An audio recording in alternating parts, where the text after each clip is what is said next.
ഏക ദൈവനാമത്തിന് മഹത്വമുണ്ടായിരിക്കട്ടെ. യേശുക്രിസ്തുവിൽ സ്നേഹം നിറഞ്ഞ സഹോദരി സഹോദരങ്ങളെ, ഒരു ഞായറാഴ്ച കൂടി ദൈവവചനം കേൾക്കുവാൻ ദൈവം നമ്മെ ഒരുമിച്ച് കൂട്ടിയ വലിയ കൃപയോർത്ത് ദൈവത്തെ മഹത്വപ്പെടുത്താം. ദൈവത്തിൻ്റെ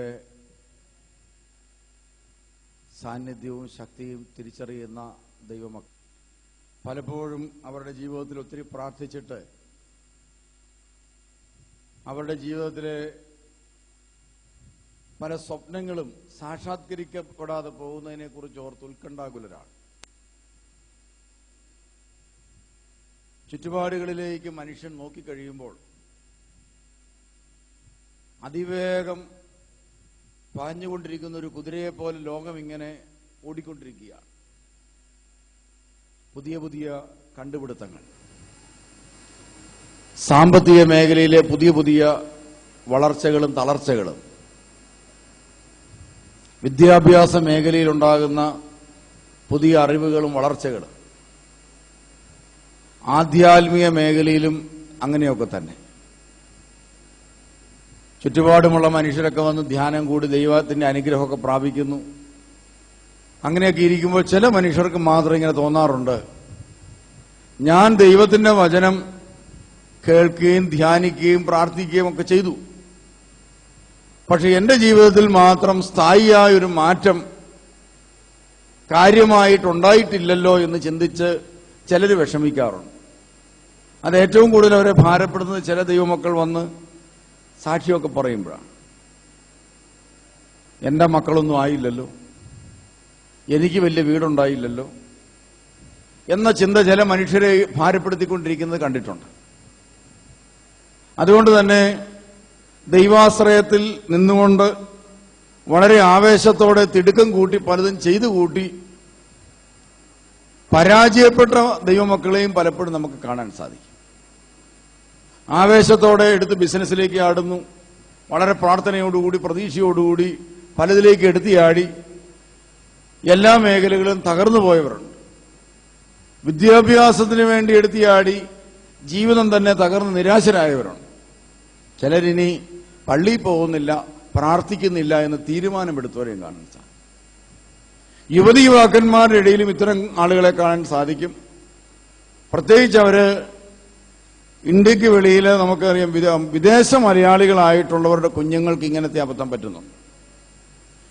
മാതാപിതാക്കന്മാരെ പ്രാർത്ഥിക്കാൻ പഠിപ്പിച്ചിട്ടുണ്ട്. അതുകൊണ്ട് അവര് എന്നും പോയി പ്രാർത്ഥിക്കും, ഇങ്ങനെ പ്രാർത്ഥിച്ചുകൊണ്ടിരിക്കുക. ആ പ്രാർത്ഥനയുടെയൊക്കെ ഫലമായി അവർക്ക് നല്ല മാർക്കൊക്കെ കിട്ടും. അവസാനം ജീവിതത്തിൽ എന്തെങ്കിലും ഒരു പരാജയം അവരുടെ ജീവിതത്തിൽ സംഭവിച്ചാൽ ദൈവവിശ്വാസം തന്നെ നഷ്ടപ്പെട്ട് പിന്നീട് ഒരിക്കലും പള്ളിയിൽ കയറാത്ത ചില ആളുകളെ, ചില യുവാക്കന്മാരെ ഞാൻ കണ്ടിട്ടുണ്ട്. അങ്ങനെയുള്ള ചില കുട്ടികളെ വീട്ടിൽ പോയി കാണാൻ വേണ്ടി അങ്ങോട്ട് ചെന്നിട്ട് പോലും അവർ മുഖം തരാതെ മുറിയിൽ കയറി കുറ്റിയിട്ടിട്ടുണ്ട്. കാരണം ഞാൻ വിശ്വസിച്ച് പ്രാർത്ഥിച്ച ഒരു ദൈവത്തെ എനിക്ക് താല്പര്യമില്ല ഇപ്പം, കാരണം ദൈവം എന്നെ കൈവടി. ഇത്തരം ചില അനുഭവങ്ങളിലൂടെ കടന്നു പോകുന്ന മനുഷ്യരുണ്ട്. ചിലർ ചിന്തിക്കുക, എനിക്ക് മാത്രം എന്താണ് ഇങ്ങനെ സംഭവിക്കുന്നത്, ബാക്കിയുള്ളവർക്കൊന്നും കുഴപ്പമില്ലല്ലോ എന്ന് പലരും ചോദിക്കുന്ന ആളുകളെയും കണ്ടിട്ടുണ്ട്. യേശയ്യാ പ്രവാചകൻ ഇതിന് ഒരു നല്ല ഉത്തരം നമുക്ക് നൽകുന്നുണ്ട്. നമുക്ക് വായിക്കാം. യേശയ്യാ 52:12 നിങ്ങൾ തിടുക്കം കൂട്ടണ്ട, വേഗം ഓടുകയും വേണ്ട. കർത്താവ് നിങ്ങളുടെ മുമ്പിൽ നടക്കും, ഇസ്രായേലിന്റെ ദൈവമായിരിക്കും നിങ്ങളുടെ പിൻകാവൽക്കാരൻ. എന്താണ് പറയുന്നത്? നിങ്ങൾ തിടുക്കം കൂട്ടണ്ട, വേഗം ഓടുകയും ചെയ്യണ്ട. കർത്താവ് നിങ്ങളുടെ മുമ്പിൽ നടക്കും, ഇസ്രായേലിന്റെ ദൈവമായിരിക്കും നിങ്ങളുടെ പിൻകാവൽക്കാരൻ.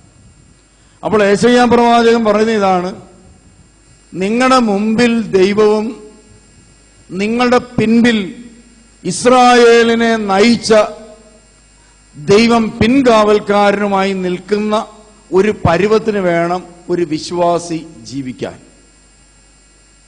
ഈ കാര്യം ഉറപ്പുവരുത്തിക്കൊണ്ട് വേണം ഏത് കാര്യത്തിനും ഇറങ്ങിത്തിരിക്കാൻ.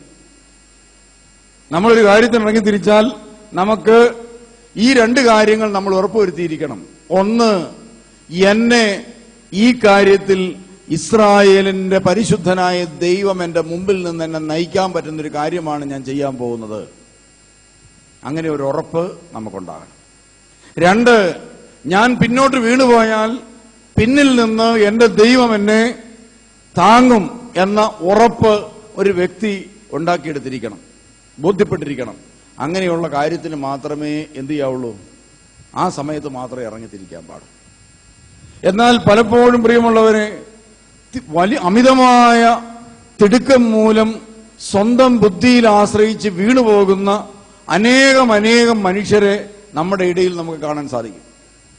അങ്ങനെ ബൈബിളിൽ അമിതമായ തിടുക്കം കൊണ്ട് വീണുപോയ ഒരു മനുഷ്യനെ നമുക്ക് പരിചയപ്പെടാം.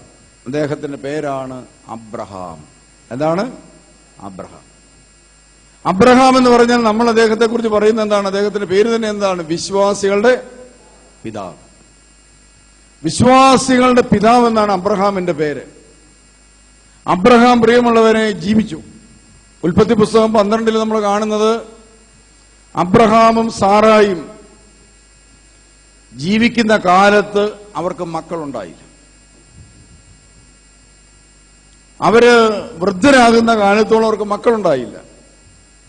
അങ്ങനെ നിരാശപ്പെട്ട് അവർ ദൈവത്തെ വിളിച്ച് പ്രാർത്ഥിച്ചുകൊണ്ടിരിക്കുകയാണ്. പക്ഷേ ഈ ദൈവവിശ്വാസത്തിന്റെ കൊടുമുടിയിൽ ദൈവം കൊണ്ടെത്തിക്കാൻ ആഗ്രഹിക്കുന്ന, ഉപയോഗിക്കാൻ ആഗ്രഹിക്കുന്ന ഈ കുടുംബത്തിന് മാത്രം എന്തില്ല? മക്കളില്ല.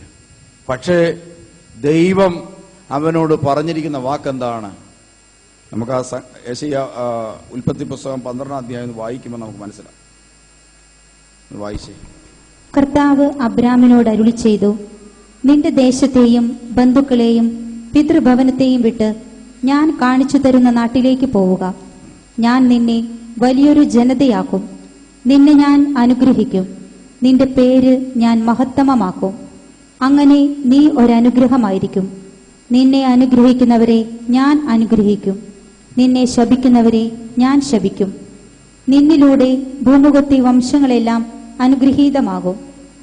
കർത്താവ് കൽപ്പിച്ചതനുസരിച്ച് അബ്രാം പുറപ്പെട്ടു. പ്രിയമുള്ളവരെ, കർത്താവ് ഒരു വാക്ക് പറഞ്ഞത് കേട്ടോണ്ട് എടുത്ത് ചാടി പുറപ്പെട്ട പാർട്ടിയാണ് അബ്രഹാം. എന്തൊക്കെയായിരുന്നു ഓഫർ?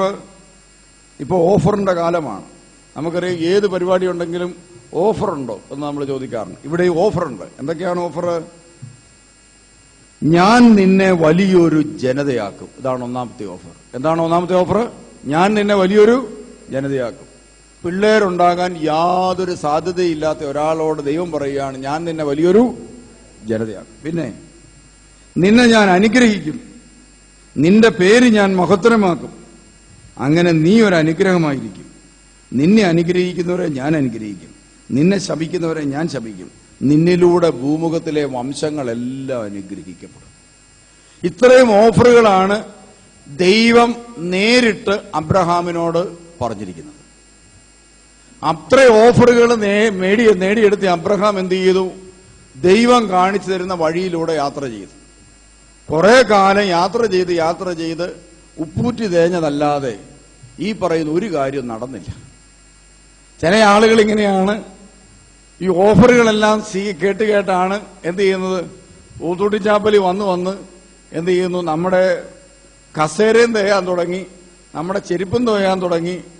എന്നിട്ടും കാര്യങ്ങൾക്ക് കാര്യമായൊരു മാറ്റമില്ലല്ലോ എന്നോർത്ത് ഭാരപ്പെടുന്ന ചില ആളുകളെയെങ്കിലും നമുക്ക് കാണാൻ സാധിക്കും. ഇന്നലെ ഒരാൾ എന്നോട് ചോദിച്ചു, എല്ലാവരെയും അനുഗ്രഹിക്കുന്നു പറഞ്ഞ് എല്ലാവരും സാക്ഷ്യം പറഞ്ഞ് എല്ലാവരും പോകുന്നുണ്ട്, എന്നിട്ടും എന്റെ കാര്യത്തിൽ മാത്രം പഴയ അവസ്ഥ തന്നെ തുടരുക, ഒരു മാറ്റവും സത്യത്തിൽ കാര്യമായി എന്റെ ജീവിതത്തിൽ ഉണ്ടാകുന്നില്ല. ഞങ്ങളുടെ ബന്ധുമിത്രാദികളൊക്കെ ഇപ്പോഴും പഴയ പോലെ തന്നെ എന്നെ ചീത്ത വിളിച്ചുകൊണ്ടിരിക്കുക. സാമ്പത്തിക മേഖലയിൽ, ഭൗതിക മേഖലയിൽ ഒരു പുരോഗതിയും തൂത്തുട്ടി ധ്യാന കേന്ദ്രത്തിൽ വന്നതുകൊണ്ട് ഞങ്ങൾക്കുണ്ടായില്ല. എന്ന് മാത്രമല്ല, ഇതാ വീണ്ടും ദുഃഖകരമായ അനുഭവങ്ങൾ കൊണ്ട് ഞങ്ങൾ വേദനിപ്പിക്കപ്പെട്ടുകൊണ്ടിരുന്നു. ഇപ്പൊ സഹിക്കാനും കൂടെ പറ്റുന്നില്ല. ഇനിയിപ്പോ ഞാൻ എന്താ ചെയ്യേണ്ടത്? ധ്യാന കേന്ദ്രത്തിൽ വരുന്നത് നിർത്തണോ? അതോ എന്റെ ബന്ധത്തിൽപ്പെട്ട ഒരാൾക്കും ദൈവവചനം കേൾക്കാനായിട്ട് വരുന്നത് താല്പര്യമില്ല. സിനിമയ്ക്ക് പോകാന്ന് പറഞ്ഞു കഴിഞ്ഞാൽ അവർ പറഞ്ഞു പൊക്കോളാൻ പറയും. എന്നാൽ വചനം കേൾക്കാൻ പോവാണെന്ന് പറഞ്ഞു കഴിഞ്ഞാൽ അവരുടെ എല്ലാം മുഖം ഒരു കൊട്ടയാവും. ഞാനിത് തുടരണമോ വേണ്ടയോ? പല ആളുകളുടെയും ചിന്ത ഇങ്ങനെ വരാറുണ്ട്. പ്രിയമുള്ളവരെ, അബ്രഹാമിന് ഇതുപോലെ തന്നെയായിരുന്നു. ദൈവം നേരിട്ട് നിന്നെ അനുഗ്രഹിക്കുമെന്ന് പറഞ്ഞ ശേഷം അബ്രഹാം യാത്ര ചെയ്തു പോയി. ഒന്നും നടന്നില്ല, ഒരു കാര്യവും നടന്നില്ല. അതോടുകൂടി പ്രിയമുള്ളവരെ, അബ്രഹാമിന് വലിയ മനപ്രയാസമായി. അബ്രഹാമിന് മനപ്രയാസം കയറിക്കഴിഞ്ഞപ്പോൾ അബ്രഹാമിനേക്കാളും ഈ ഏറ്റവും കൂടുതൽ മനപ്രയാസം കേടുന്ന സ്ത്രീകൾക്കാണ്, സാറായിക്കാണ് മനപ്രയാസം ഉണ്ടായത്. സാറ ഇടയ്ക്കിടയ്ക്ക് ചോദിക്കും, നിങ്ങളുടെ ദൈവം ഇറങ്ങി വന്ന് ഏതാണ്ടല്ല അനുഗ്രഹിക്കുമെന്ന് പറഞ്ഞിട്ട് ഒന്നും നടന്നില്ലല്ലോ, വലിയ ജനതയാകുമെന്ന് പറഞ്ഞിട്ട് ഒരു കുഞ്ഞിക്കാല് കാണാൻ പോലും നമുക്ക് ഭാഗ്യം ഉണ്ടായില്ല എന്ന് പറഞ്ഞ് ഈ ഭാര്യ ഭർത്താവിനെ എന്ത് ചെയ്യാൻ തുടങ്ങി? കുറ്റപ്പെടുത്താൻ തുടങ്ങി. അങ്ങനെ ഇരിക്കെ അബ്രഹാമും സാറായും കൂടെ കൂടി ദൈവം പാതി എന്നാണല്ലോ പറയുന്നത്. അതുകൊണ്ട് നമ്മൾ ചെയ്യാനുള്ളത് നമ്മൾ ചെയ്യണം എന്ന് വിചാരിച്ച് ആ സാറ പറഞ്ഞു, ഞാനൊരു നല്ല സൂത്രപ്പണി പറഞ്ഞു തരാം. അന്നത്തെ കാലത്തെ ഒരു സംസ്കാരത്തിന്റെ ഭാഗമാണ് പ്രിയമുള്ളവരെ. ഇനി അബ്രഹാം ഇങ്ങനെ ചെയ്തു എന്ന് പറഞ്ഞു, വേദപുസ്തകം തുറക്കാത്ത പാർട്ടികളുണ്ട്. അബ്രഹാം ഇങ്ങനെ ചെയ്തു എന്ന് വിചാരിച്ച് നിങ്ങൾ ഇങ്ങനെയൊന്നും ചെയ്യാൻ പോകണ്ട. ആ കാലഘട്ടത്തിൽ പ്രിയമുള്ളവരെ, ഭാര്യയ്ക്ക് മക്കളില്ലാതെ വന്നു കഴിഞ്ഞാൽ പ്രിയമുള്ളവരെ, ഏതെങ്കിലും ഒരു വേലക്കാരത്തിയെ ഭാര്യയായി സ്വീകരിക്കുന്ന ഒരു രീതി അന്നിൽ ഉണ്ടായിരുന്നു. ഇവിടെ അതില്ല കേട്ടോ, നമുക്ക് ആ രീതിയില്ല. എന്തായാലും അതുകൊണ്ട് തന്നെ അതൊരു തെറ്റായിട്ട് ഈ സ്ത്രീക്ക് തോന്നിയില്ല, സാറായിക്ക്. അതുകൊണ്ട് സാറ പറഞ്ഞു, എനിക്കെന്തായാലും കുഞ്ഞുങ്ങളുണ്ടാകാൻ പോകുന്നില്ല, അതുകൊണ്ട് നിങ്ങൾ എന്ത് ചെയ്യുക, ഇതിൽ നിന്നൊരു ദാസിയെ തെരഞ്ഞെടുത്ത് നിങ്ങൾ ആ ദാസിയെ കല്യാണം കഴിച്ച് മക്കളുണ്ടാകട്ടെ, അങ്ങനെ ഭൂമുഖം മുഴുവൻ അനുഗ്രഹിക്കപ്പെടട്ടെ, അങ്ങനെ നമ്മൾ പോകുന്നിടത്തെല്ലാം എന്ത് ചെയ്യണം, അനുഗ്രഹം ഉണ്ടാകട്ടെ. അങ്ങനെ ദൈവം പറഞ്ഞ വാക്ക് നമ്മുടെ ജീവിതത്തിൽ നിറവേറ്റാൻ നമ്മൾ എന്തെങ്കിലും ചെയ്യണ്ടേ? ദൈവം പറഞ്ഞ ഒരു കാര്യം നിറവേറാൻ നമ്മളൊന്നും ചെയ്യാതിരിക്കുകയാണ് നല്ലത്. അത് ദൈവം തന്നെ എല്ലാം നിറവേറ്റിക്കുള്ള സമയമാകും. പ്രിയമുള്ളവർ, എന്ത് ചെയ്തു? ഈ അബ്രഹാം ഒരു വേലക്കാരിയെ കല്യാണം കഴിച്ച് ഇതാ ഒരു കൊച്ചുണ്ടായി. കൊച്ചുണ്ടായതോടുകൂടി സാറായിക്ക് ഭയങ്കര സന്തോഷമായി. സാറ പറഞ്ഞു, ദൈവത്തിന്റെ പരിപാടികളൊക്കെ നടക്കുന്നത് എങ്ങനെയാണെന്നൊന്നും നമുക്ക് പറയാൻ പറ്റുകയില്ല, ഇങ്ങനെ ആയിരിക്കും ചിലപ്പം. ചില ആളുകളുണ്ട് അങ്ങനെയാണ്. ഇതാ അയലോക്കംകാരന്റെ വാഴക്കൊല വെട്ടി നമ്മുടെ വീടിന്റെ വാതൊക്കെ കൊണ്ടുവച്ച് വെച്ച് പറയും, ദൈവം അനുഗ്രഹിക്കാൻ പോകുന്നു ചിലപ്പോൾ ഇങ്ങനെയായിരിക്കും. അടുത്തിരിക്കുന്നവന്റെ വീട്ടിൽ നിന്ന് റബ്ബർ ഷീറ്റ് അടിച്ചു മാറ്റി നമ്മുടെ വീട്ടിൽ കൊണ്ടുവച്ച് പറയാം, ചിലപ്പോൾ ഒരുപക്ഷെ ദൈവം അനുഗ്രഹിക്കാൻ പോകുന്നു ഇങ്ങനെ ആയിരിക്കാം. ചിലപ്പോൾ നമ്മൾ എന്താണ് ബിസിനസ് നടത്തുന്ന മേഖലയിൽ ചില തട്ടിപ്പും വെട്ടിപ്പും കാണിച്ച് കുറച്ച് പൈസയെല്ലാം ഉണ്ടാക്കിച്ച് പറയും, ദൈവം എതിലെയാ വഴി തുറക്കുന്നതെന്ന് പറയാൻ പറ്റുമോ എന്നൊക്കെ പറയുന്ന മനുഷ്യരെ നമുക്ക് കാണാൻ സാധിക്കും. അപ്പോൾ അബ്രഹാമും സാറായും കൂടെ കൂടി ഇത്തരം ചില സൂത്രപ്പണികൾ കാണിച്ചു. എന്നിട്ട് അവർ പറഞ്ഞു, ദൈവം അനുഗ്രഹിച്ചിരിക്കുക. കുറെ ദിവസം കഴിഞ്ഞപ്പോൾ പ്രിയമുള്ളവരെ, ആ വേലക്കാരത്തിയുടെ സ്വഭാവം മാറി. വേലക്കാരത്തി ഇതാ സാറായെ അതികഠിനമായി അവഗണിക്കാൻ തുടങ്ങി, പുച്ഛിക്കാൻ തുടങ്ങി, പരിഹസിക്കാൻ തുടങ്ങി. അതോടുകൂടി സാറായുടെ വിധം മാറി. സാറ അബ്രഹാമിനോട് പറഞ്ഞു, ഈ പെണ്ണും പിള്ളയെ എടുത്ത് പുറത്തു കളഞ്ഞില്ലെങ്കിൽ ഇത് വിഷയമാവും. അങ്ങനെ അവസാനം അബ്രഹാം നിവൃത്തി കെട്ടിട്ട് ഈ പെണ്ണും പിള്ളയെ എന്ത് ചെയ്തു? വീട്ടിൽ നിന്ന് സാറായോട് പറഞ്ഞു, നീ ഇഷ്ടമുള്ള പോലെ ചെയ്തോളാൻ പറഞ്ഞു. അങ്ങനെ സാറ ഈ പെൺകുട്ടിയെ ഹാഗാർ എന്ന് പറയുന്ന പെണ്ണിനെ പുറന്തള്ളി. അവസാനം കുഞ്ഞിനെയുമായിട്ട് മരുഭൂമിയിൽ പോയി ആ സ്ത്രീ കരഞ്ഞ് നിലവിളിച്ച് ദൈവം അവളെ അനുഗ്രഹിച്ച ചരിത്രം വേറെ. ഒന്ന് ആലോചിച്ച് നോക്കി, അബ്രഹാം എന്ന് പറയുന്ന വ്യക്തി ദൈവത്തിന്റെ സന്ദേശങ്ങളെ വിശ്വസിക്കാതിരുന്നുകൊണ്ട് എന്ത് സംഭവിച്ചു? പ്രിയമുള്ളവരെ, ഇതാ ദൈവത്തിന്റെ പദ്ധതികളും പ്ലാനുകളും വിശ്വസിക്കാതിരുന്നത് കൊണ്ട് ഇതാ ആ പദ്ധതികളെ മുഴുവൻ തകിടം മറിക്കുന്ന രീതിയിലുള്ള കാര്യങ്ങൾ ചെയ്തു കൂട്ടി.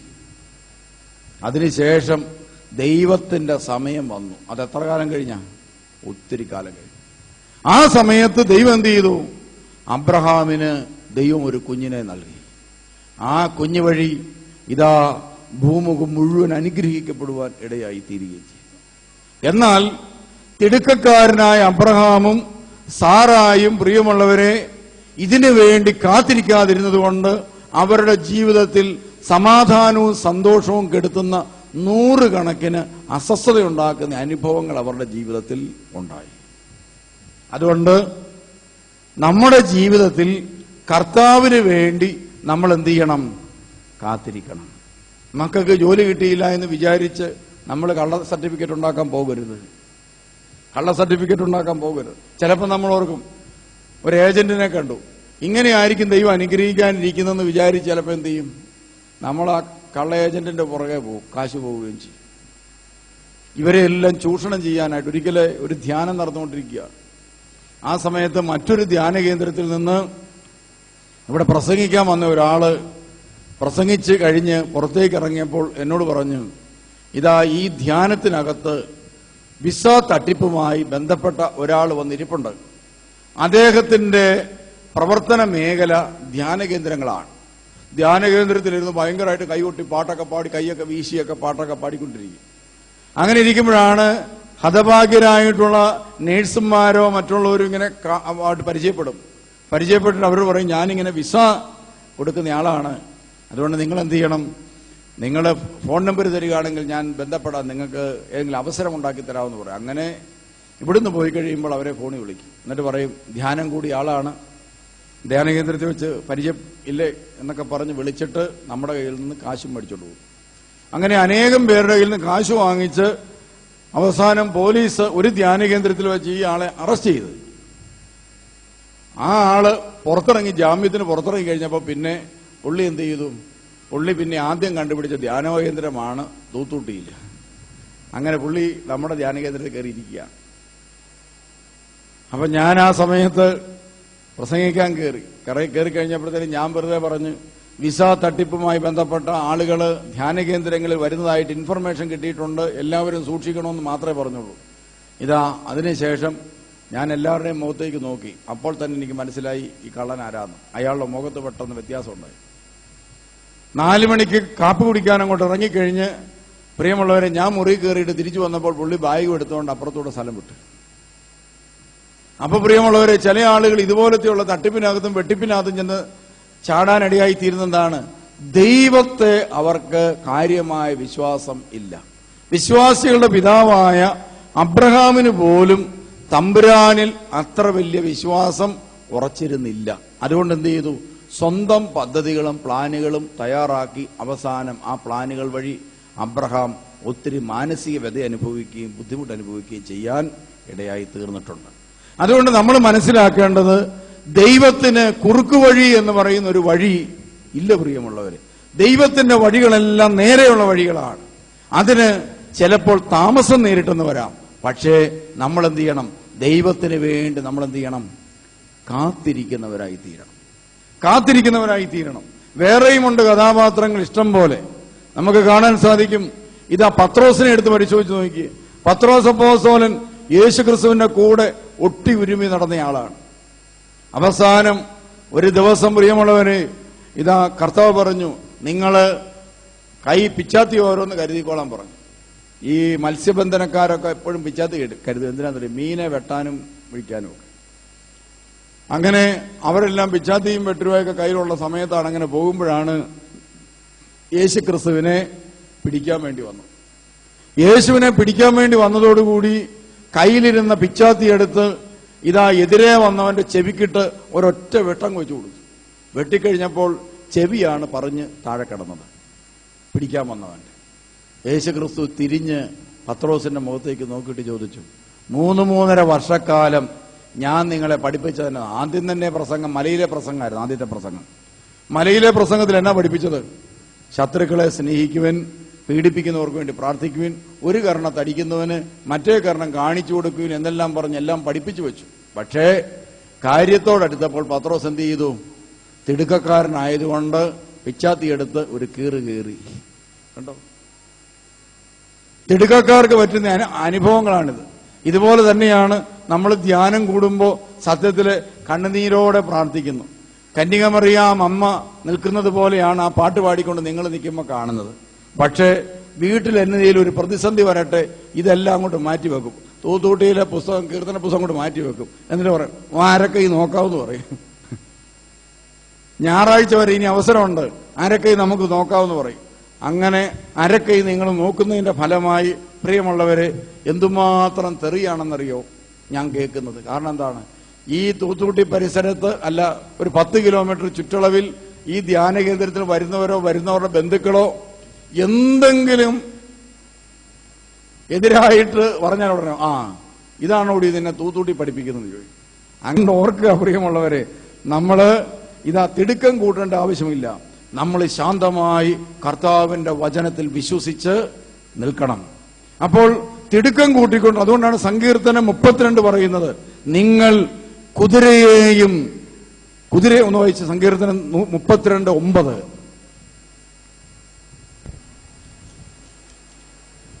നീ കുതിരയെയും കോവർ കഴുതിയെയും പോലെ ബുദ്ധിയില്ലാത്തവനാകരുത്. നീ കുതിരയെ പോലെ എടുത്തു ചാടാൻ പോകരുത്. പോയാൽ എന്ത് സംഭവിക്കും പ്രിയമുള്ളവരെ? നമ്മുടെ സ്പീഡ് കൂടിക്കഴിയുമ്പോൾ നമ്മുടെ അപകടങ്ങൾ കൂടാനിടയായി തീരും. അതുകൊണ്ട് നീ ശാന്തമായിട്ടിരിക്കുക. കോവർ കഴുതിയെ പോലെ എന്താകരുത്, നീ പിടിച്ചു നിൽക്കുകയും ചെയ്യരുത്, വെറുതെ ഒരിടത്ത് നിൽക്കരുത്. നീ കർത്താവിന്റെ കൃപയിൽ ദൈവത്തിന്റെ വചനമനുസരിച്ച് പ്രാർത്ഥനാപൂർവം യാത്ര ചെയ്തുകൊണ്ടിരിക്കുക. ദൈവം നമ്മളെ അനുഗ്രഹിക്കും. അപ്പൊ കർത്താവ് ഒരു വാഗ്ദാനം നൽകിയാൽ ആ വാഗ്ദാനം വർഷങ്ങൾ കൊണ്ടാണ് നിറവേറ്റുന്നത്. ആവേശം കൊണ്ടതുകൊണ്ട് വഴി സംഭവിച്ചെന്താണ്? കയ്യിലെ കാശും പോയി, നിരാശയുണ്ടായി, ദുഃഖങ്ങളും ഉണ്ടായി, മനപ്രയാസം ഉണ്ടായി, ബന്ധങ്ങളും തകർന്നു, എല്ലാം തകരാനിടയായി തീർന്നു. അതുകൊണ്ടാണ് കർത്താവ് പറയുന്നത്, നീ എന്ത് ചെയ്യണ്ട, തിടുക്കം കൂട്ടണ്ട, വേഗം ഓടാൻ ശ്രമിക്കണ്ട. എന്ത് ചെയ്താൽ മതി?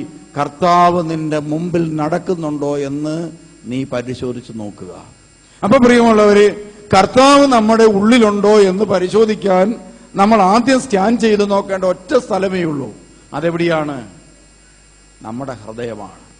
ഈ ഹൃദയം ദൈവം, പ്രിയമുള്ളവരെ, ദൈവത്തിന്റെ ഒരു ആലയമായി പണിതുയർത്താൻ ആഗ്രഹിക്കുന്നുണ്ട്. ദൈവ ആലയമായിട്ട്. അതുകൊണ്ട് പ്രിയമുള്ളവരെ, ദൈവം നമ്മുടെ കൂടെ ഇറങ്ങി വന്ന് നമ്മുടെ പിൻകാവൽക്കാരനായും മുൻകാവൽക്കാരനായും നമ്മളെ നടത്താൻ ആഗ്രഹിക്കുമ്പോൾ അവന് ഒരിടമുണ്ടാവണം, അവന് താമസിക്കാനൊരു സ്ഥലമുണ്ടാകണം. ഒരു ക്രൈസ്തവൻ അതിനൊരു സ്ഥലം രൂപവൽക്കരിക്കണം. ആ സ്ഥലമാണേത്? നമ്മുടെ ഹൃദയം. അതുകൊണ്ടാണ് മർക്കോസ് 7:20-21 വചനം നമുക്ക് വായിക്കാം. ഒരുവന്റെ ഉള്ളിൽ നിന്ന് പുറപ്പെടുന്ന കാര്യങ്ങളാണ് അവനെ അശുദ്ധനാക്കുന്നത്. എന്തെന്നാൽ ഉള്ളിൽ നിന്നാണ്, മനുഷ്യന്റെ ഹൃദയത്തിൽ നിന്നാണ് ദുശ്ചിന്ത, പരസംഗം, മോഷണം, കൊലപാതകം, വ്യഭിചാരം, ദുരാഗ്രഹം, ദുഷ്ടത, വഞ്ചന, ഭോഗാസക്തി, അസൂയ, ദൂഷണം, അഹങ്കാരം, മൂഢത എന്നിവ പുറപ്പെടുന്നത്. ഈ തിന്മകളെല്ലാം ഉള്ളിൽ നിന്ന് വരുന്നു, അവ മനുഷ്യനെ അശുദ്ധനാക്കുകയും ചെയ്യുന്നു. അപ്പൊ പ്രിയമുള്ളവരെ, എല്ലാത്തിന്റെയും റൂട്ട്, നമ്മുടെ ജീവിതത്തെ ദൈവം ഇറങ്ങി വന്ന് നമ്മുടെ കൂടെ നടക്കാൻ തടസ്സപ്പെടുത്തുന്ന എല്ലാത്തിന്റെയും റൂട്ട് എവിടുന്നാ പോകുന്നത്? നമ്മുടെ ഹൃദയത്തിൽ നിന്നാണ്. അങ്ങനെയാണെങ്കിൽ അതുകൊണ്ടാണ് യിരെമ്യാ പ്രവാചകൻ 17:9 ഹൃദയത്തിന്റെ ഒരു ഡെഫിനിഷൻ പറയുന്നുണ്ട്. എന്താണ്? ഹൃദയം മറ്റെന്തിനേക്കാളും കാപട്യമുള്ളതാണ്. ഹൃദയം എന്ന് പറയുന്നത് മറ്റെന്തിനേക്കാളും നമുക്ക് പോലും നമ്മുടെ ഹൃദയത്തെ വിശ്വസിക്കാൻ പറ്റില്ല. കാരണം നമ്മളെ പോലും നമ്മുടെ ഹൃദയം എന്ത് ചെയ്യും? വഞ്ചിക്കും. നമ്മളെ പോലും നമ്മുടെ ഹൃദയം വഞ്ചിക്കും. അപ്പോൾ ഓർക്ക് ഹൃദയം മറ്റെന്തിനേക്കാളും കാപട്യമുള്ളതാണ്, ശോചനീയമാം വിധം ദുഷിച്ചതാണ്. അതിനെ മനസ്സിലാക്കാൻ ആർക്കാണ് കഴിയുക? അതുകൊണ്ട് ഈ ഹൃദയത്തിന്റെ അന്തരാളങ്ങളുടെ വിശുദ്ധീകരണത്തിന് വേണ്ടി ഒന്ന് കുംഭസാരം എന്ന കൂദാശയിലൂടെ ഹൃദയം വിശുദ്ധീകരിക്കുകയും നമ്മുടെ ഹൃദയങ്ങളെ ദൈവത്തിന്റെ മുമ്പിൽ തുറന്നു വെച്ചുകൊണ്ട് നമ്മുടെ ഹൃദയത്തെ വിശുദ്ധീകരിക്കാൻ പരിശുദ്ധാത്മാവിനോട് പ്രാർത്ഥിക്കുകയും ചെയ്താൽ ഹൃദയം ശുദ്ധമാകും. ശുദ്ധമായി കഴിയുമ്പോൾ യോഹന്നാൻ 14:21 മുതൽ 23 വരെയുള്ള വാക്യം നിങ്ങളുടെ ജീവിതത്തിൽ സംഭവിക്കും. എന്താണത്? എന്റെ കൽപ്പനകൾ സ്വീകരിക്കുകയും പാലിക്കുകയും ചെയ്യുന്നവനാണ് എന്നെ സ്നേഹിക്കുന്നത്. എന്നെ സ്നേഹിക്കുന്നവനെ എന്റെ പിതാവും സ്നേഹിക്കും. ഞാനും അവനെ സ്നേഹിക്കുകയും എന്നെ അവന് വെളിപ്പെടുത്തുകയും ചെയ്യും. ഒന്നാമത്തെ കാര്യം, നിങ്ങൾ എന്നെ സ്നേഹിച്ചാൽ ഞാൻ എന്നെ നിങ്ങൾക്ക് വെളിപ്പെടുത്തും എന്ന് പറഞ്ഞാൽ യേശു ആരാണെന്ന് യഥാർത്ഥമായി മനസ്സിലാകാൻ ഇടയായി തീരും. അങ്ങനെ മനസ്സിലാകാൻ തുടങ്ങുമ്പോഴാണ് നിങ്ങൾ തിരുവചനം കേൾക്കാൻ വരുന്നത്. തിരുവചനങ്ങൾ കേൾക്കാനും പ്രാർത്ഥിക്കാനും നിങ്ങൾ ആഗ്രഹം തോന്നുന്നത് അപ്പോഴാണ്. ഇനി അടുത്ത കാര്യം നിങ്ങൾ നടക്കണം. അത് നടന്നിട്ടില്ല, ഇനി നടക്കണം. എന്താണ്? 23. യേശു പ്രതിവചിച്ചു, എന്നെ സ്നേഹിക്കുന്നവൻ എന്റെ വചനം പാലിക്കും. എന്നെ സ്നേഹിക്കുന്നവൻ, ഒരു ക്രൈസ്തവൻ യേശു ക്രിസ്തുവിനെ യഥാർത്ഥമായി സ്നേഹിക്കുന്ന വ്യക്തിയാണെങ്കിൽ അവൻ എന്റെ വാക്കുകൾക്ക് ജീവിതത്തിൽ വില കൊടുക്കാൻ തുടങ്ങും. അപ്പൊ എന്ത് സംഭവിക്കും? അപ്പോൾ എന്റെ പിതാവ് അവനെ സ്നേഹിക്കുകയും എന്റെ പിതാവ് അവനെ സ്നേഹിക്കുക മാത്രമല്ല പ്രിയമുള്ളവരെ, എന്നെ ശുശ്രൂഷിക്കുന്നവനെ എന്റെ പിതാവ് ബഹുമാനിക്കും. നിങ്ങള് യേശു ക്രിസ്തുവിന്റെ ഒരു വചനത്തിന് വേണ്ടി ഒരു നിലപാടെടുത്താൽ, നിങ്ങളുടെ ജീവിതത്തിൽ ഒരു വലിയ ക്രൈസിസ് വന്നു, നിങ്ങളൊരു നിലപാടെടുത്ത് നോക്കി, ക്രിസ്തുവിന് വേണ്ടി ഒരു നിലപാടെടുത്ത് നോക്കി, നിങ്ങൾ പ്രിയമുള്ളവരെ, നിങ്ങളെ ദൈവം ബഹുമാനിക്കും, നിങ്ങളെ സ്നേഹിക്കും. എന്നിട്ട് എന്ത് ചെയ്യും? എന്റെ പിതാവിനെ സ്നേഹിക്കുകയും ഞങ്ങൾ അവന്റെ അടുത്ത് വന്ന് അവനിൽ വാസമുറപ്പിക്കുകയും ചെയ്യും. ഞങ്ങൾ അവന്റെ ഹൃദയത്തിൽ വന്ന് വാസമുറപ്പിക്കും എന്ന് പറഞ്ഞാൽ പ്രിയമുള്ളവരെ, നമ്മുടെ ഹൃദയം സ്വർഗരാജ്യമായി മാറും, ദൈവം ഇറങ്ങി വസിക്കുന്ന ഇടമായി മാറും. ഈ ധ്യാന കേന്ദ്രത്തിലൂടെ നിങ്ങൾക്ക് ലഭിക്കേണ്ടത് ഇതാണ്. ഈ ധ്യാനത്തിലൂടെ നിങ്ങൾക്ക് ലഭിക്കേണ്ടത് ഇതാണ്. നിങ്ങൾ നിരന്തരം ദൈവത്തിന്റെ യേശുക്രിസ്തുവിന്റെ സുവിശേഷം വായിക്കണം. വായിക്കുന്ന വചനത്തോട് വിശ്വസ്തനായി നിങ്ങൾ ജീവിക്കാൻ തുടങ്ങണം. അതോടുകൂടെ പിതാവായ ദൈവം, പുത്രനായ യേശു, പരിശുദ്ധാത്മാവ് ഇറങ്ങി വന്ന് നിങ്ങളുടെ നെഞ്ചിനകത്തിരിക്കും, ഹൃദയത്തിലിരിക്കും. അങ്ങനെ ഇരുന്നാലോ യോഹന്നാൻ 7:37 നടക്കും. എന്താണ്? എന്നിൽ വിശ്വസിക്കുന്ന, എന്റെ വാക്കുകൾ അനുസരിക്കുന്ന, എന്റെ വചനം പാലിക്കുന്നവന്റെ ഹൃദയത്തിൽ നിന്ന് വിശുദ്ധ ലിഖിതങ്ങളിൽ പറഞ്ഞിരിക്കുന്നത് പോലെയുള്ള അരുവി അവന്റെ ഹൃദയത്തിൽ നിന്ന് ഒഴുകാൻ തുടങ്ങും.